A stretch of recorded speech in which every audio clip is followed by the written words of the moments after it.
L'eau, c'est la vie. Nous sommes sur la colline Rugazi, sous-colline Tebero, en commune Rugazi de la province Bouanza. C'est à cette localité où est érigée une adduction d'eau potable Ndubura Rugazi, inaugurée officiellement le 10 juillet 2024 par son Excellence, Monsieur le Président de la République du Burundi, Évariste Ndayishimiye. Le directeur général du Fonds national d'investissement communal Fonike n'a pas manqué lui aussi au rendez-vous. Cette alimentation en eau potable a été financée par le gouvernement du Burundi via Fonike à hauteur de plus de 300 millions de francs burundi. Le chef de l'État, Évariste Ndayishimiye, fait savoir que le grand combat qui existe actuellement au Burundi est celui relatif au développement, un développement durable et inclusif dans tous les secteurs. Le président de la République a affirmé avoir tenu sa promesse à la population de Rugazi.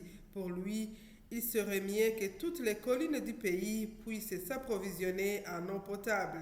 Dans son allocution, il a ajouté qu'il faut que toute la population ait un même langage de développer le Burundi. Nous devons tous nous aligner et lutter pour le développement jusqu'à vaincre le combat, a souligné le président de la République, Évariste Ndayishimiye. Il a poursuivi son discours tout en interpellant les gens de la localité de Rugazi à attirer les touristes en réhabilitant les routes devenues impraticables, bref, à transformer le mal en bien. Au niveau du Fonike, le directeur général et le colonel de police Gervais Niyibizi indiquent qu'il s'aligne aux orientations du gouvernement pour la concrétisation de la vision 2040-2060, un Burundi émergent et un Burundi développé. Au niveau du FONIC, nous avons pris le devant pour effectivement mettre en œuvre cette recommandation de son Excellence M. le Président de la République avec le budget 2022-2023 pour payer la facture de l'entreprise qui a gagné le marché. Voilà, maintenant la population a de l'eau, c'est la santé. Maintenant la population est très contente parce qu'il y a l'eau à côté. Donc quand vous avez l'eau, quand vous avez l'électricité, la population est à l'aise. Donc il y a plusieurs services qui veulent mettre en jeu pour le bien de la population. Le directeur général du FONIC, le colonel de police Gervais Niyibizi, interpelle plutôt toute la population en général et surtout celle de la commune Rugazi, bénéficiaire d'une alimentation en eau potable pour le bon usage de cette eau. Cet ouvrage, c'est un ouvrage public qu'il faut protéger. Que ce soit la population de la localité, que ce soit les visiteurs qui viennent à Rugazi, ça c'est pour le bien public, donc il faut protéger. Donc il faut qu'il y ait une équipe pour la protection de cet ouvrage et aussi il faut que la population sache que cette eau n'est pas une eau à gaspiller. Donc il faut gérer ça en bon fait de famille pour le bien-être de la communauté.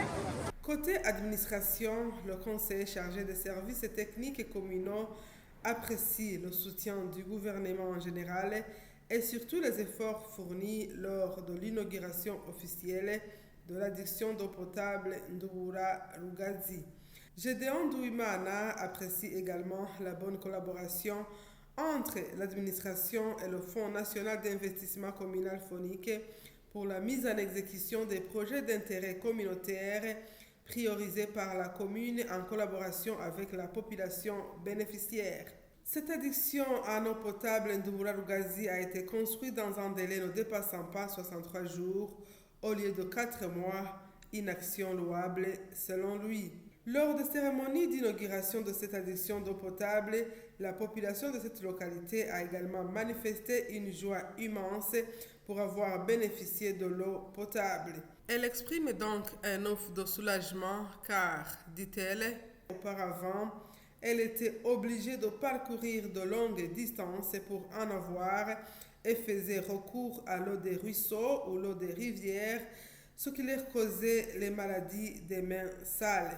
Cette dernière, indique-t-elle, va entretenir cette infrastructure tout en y exerçant des travaux d'intérêt communautaire et en remplaçant les pièces abîmées. Notez alors que cette alimentation en eau potable prend sa source dans la Kibira sur plus de 21 km et est orientée vers les différentes sous-collines, à savoir la sous-colline Higiro, Kibasiye, Mubuga, Tebero, Buhanza, Kagoti, Siango ainsi que la sous-colline Rwesero.